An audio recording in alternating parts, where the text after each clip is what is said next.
Queridos, quarto domingo do tempo comum, hoje sábado já celebramos a liturgia do dia do Senhor. E Jesus, conforme vimos no domingo passado, inicia a sua vida missionária. E a sua primeira pregação é sobre a conversão. Hoje ele sai de Nazaré, sua cidade, onde se criou, e vai para uma cidade também na região da Galileia, uma cidade também rural, chamada Cafarnaum. Nós muitas vezes na Bíblia ouvimos essa palavra, Cafarnaum. Cafarnaum significa casa da consolação, lugar do consolo. Jesus, ele sai de um ambiente e vai a Cafarnaum, onde um dos seus apóstolos, Simão Pedro, tinha uma casa. E ali funciona como se fosse um QG, ou seja, um local onde na sua vida missionária itinerante, nosso Senhor vai sempre encontrar repouso, descanso para continuar a sua missão. Ele não volta a Nazaré, sua cidade natal, há mais de meio ano, ou seja, há mais de 6 meses. Jesus não volta para casa, entre aspas. A casa dele se torna o mundo. Eu dizia para vocês que no Evangelho de São Marcos, Jesus sempre está a caminho, ou seja, ele é sempre um missionário itinerante. Por isso que todos ficaram admirados com a sua forma de ensinar. Os judeus estavam acostumados com outro tipo de mestre, com outro tipo de rabi. Esse daqui nós não conhecemos, esse tal de Jesus. Ele não estudou na escola de Gamaliel, ele não é da ordem sacerdotal dos levitas, ele é diferente, ele veio de uma região pobre, a gente sabe que ele é filho de carpinteiro, que a mãe dele é Maria, e agora ele está ensinando coisas, e mais do que ensinando, ele está curando as pessoas. É um fazedor de milagres, é um taumaturgo. Eles nunca tinham visto um rabi, um mestre, falar de Deus dessa forma. Então, eles estavam admirados e, por que não, espantados com a forma de Jesus ensinar.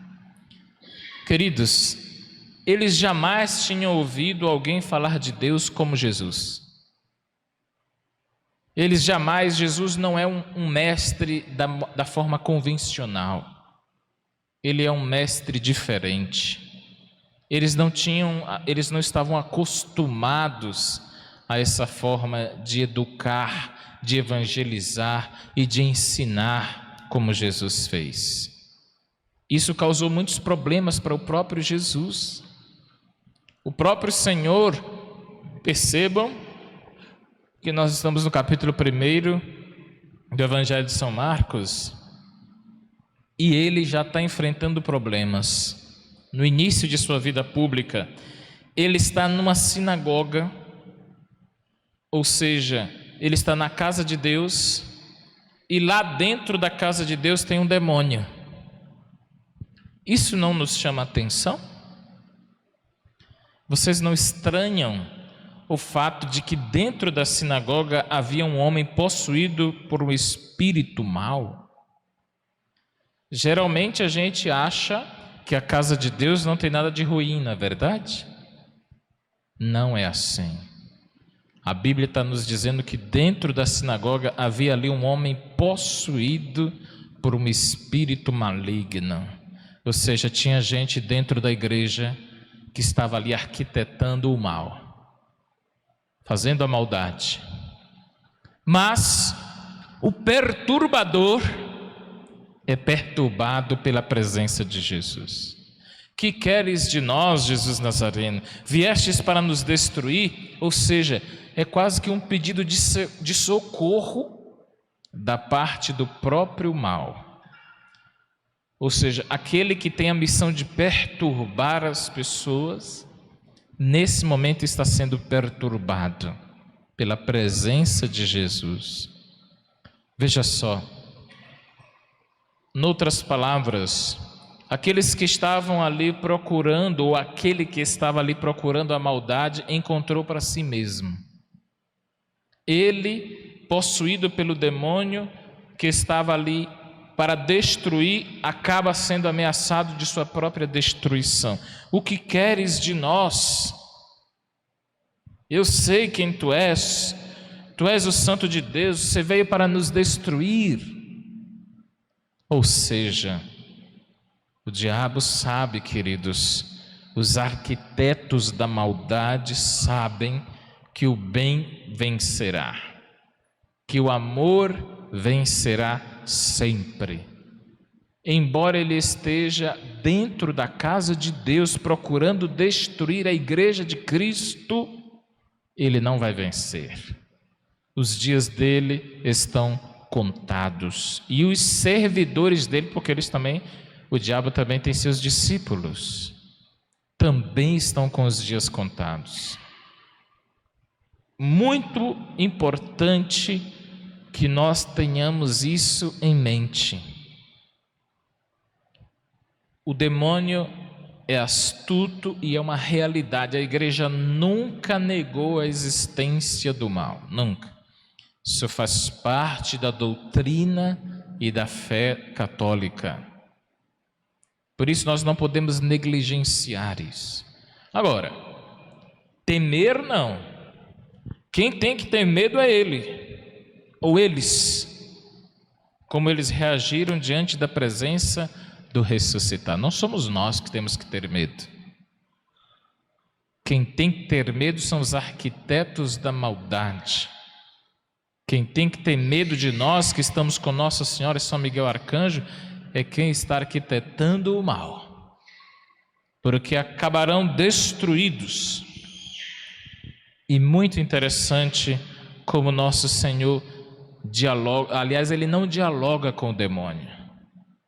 A maneira como Jesus lida, por assim dizer, com o mal é o modelo de como devemos fazer. Eu pergunto a vocês, quando esse demônio se manifestou, Jesus fez uma entrevista com ele? Não. Jesus perguntou como é que ele estava, se estava tudo bem? Não. Jesus não conversou com ele. Jesus deu uma ordem para ele. Aqui está a autoridade que todos reconheceram em Jesus. Não, isso daí é diferente. Ele tem autoridade até sobre os espíritos maus. Cala-te e sai dele. Com o mal não se brinca. Com o mal não se dialoga. Com quem é do mal não se negocia.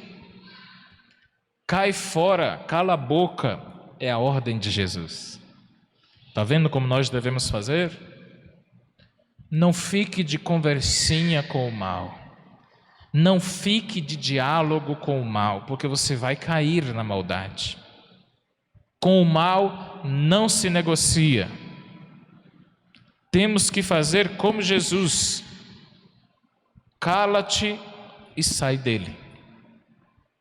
Essa deve ser a nossa atitude. Quem fica de conversinha, diálogo, cedendo à maldade, aos pensamentos e aos sentimentos, vai acabar sendo dominado por ele, porque ele é muito, entendam bem, ele é muito mais inteligente do que nós. Ele é muito mais inteligente do que nós. Por isso que Jesus, sabendo da astúcia, da maldade, da inteligência, da covardia, disse: olha, não quero conversa com você, não me interessa o seu medo, cala e sai dele. Pronto, fim de conversa. Não tem show, não tem espetáculo, não tem ninguém aproveitando da missa para dar show, dos grupos de oração para dar show, espetáculo para aparecer na televisão, como se aquilo fosse para ganhar dinheiro em cima à custa do sofrimento dos outros. E vocês entendem bem o que eu estou falando, que é pecado até de nós, de dentro da igreja católica, ficar fazendo essas bobagens. Por isso mesmo, Jesus não negociou com o mal. Cala-te e sai dele. Autoridade, determinação, é isso que nosso Senhor nos ensinou, como lidar com a maldade. Qual foi o resultado de tudo isso?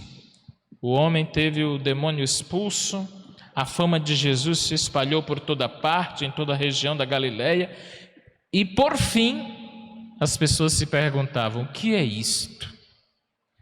Alguém que ensina um novo mandamento com autoridade. A autoridade de Jesus não é dada por nenhum ser humano, é dada por Deus. E aqui, meus irmãos, eu concluo esta reflexão conclamando a cada um de nós. Sabendo que o mal existe, nós nos apegamos a São Miguel Arcanjo e a Nossa Senhora e expulsamos, afastamos qualquer possibilidade de contato com as armadilhas do inimigo e com seus discípulos. Cala-te e sai dele, deve ser a expressão que deve ficar na nossa mente. Essa deve ser a expressão firme, determinada de nosso Senhor, que nós não podemos esquecer. São essas palavras que mais devem nos marcar de como lidar com a maldade. E que nós possamos no dia a dia de nossa vida ter essa mesma autoridade do Senhor. Extirparmos de nossa vida qualquer espécie de mal, qualquer espécie de maldade, não em nosso nome próprio, mas em nome de quem pode, que é o nome de Jesus.